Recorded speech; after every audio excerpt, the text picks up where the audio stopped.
the movement for learning different, was really demeaned by academic professionals.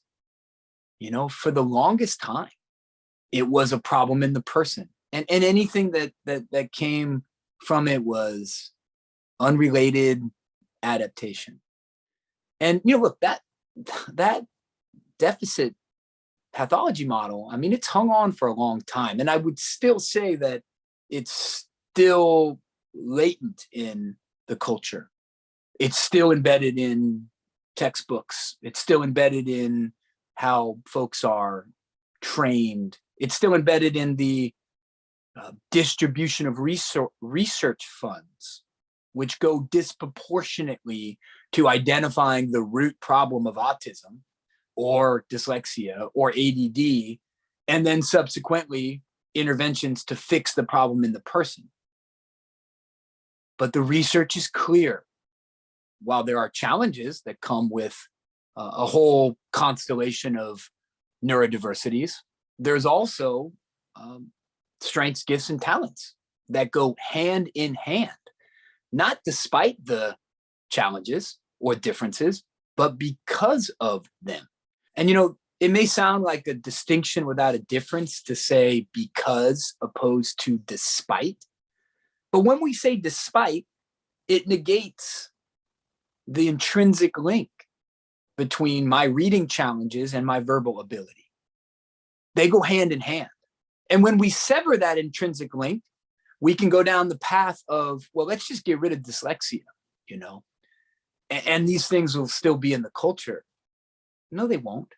There has been initiatives where the stated purpose of genetic sequencing is the removal from the genome of defective genomes that correlate with things like dyslexia, ADD, autism, Down syndrome.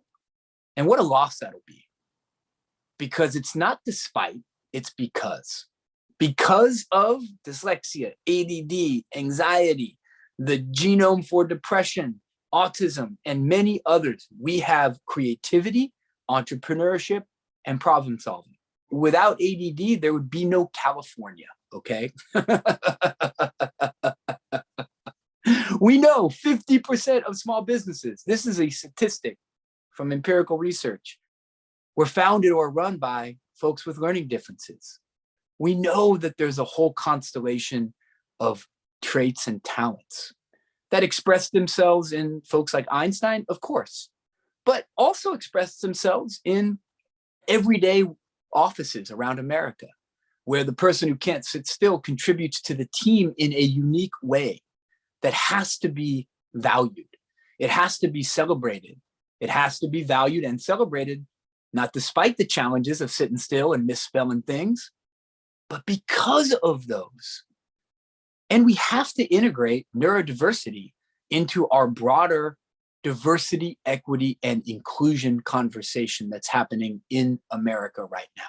And I'll be real, from my perspective, often it's excluded. Diversity at a corporation is race, class, gender, sexual orientation. Where's ability status? Where's neurodiversity? So that's an area of advocacy for all of us to stand up and say, these things that we have seen as deficiencies inside of people are differences that are valuable to the world, not despite the challenges, but because of those challenges. For more information about learning disabilities, please visit ldonline.org. This video was made possible by a partnership between the National Education Association and WETA.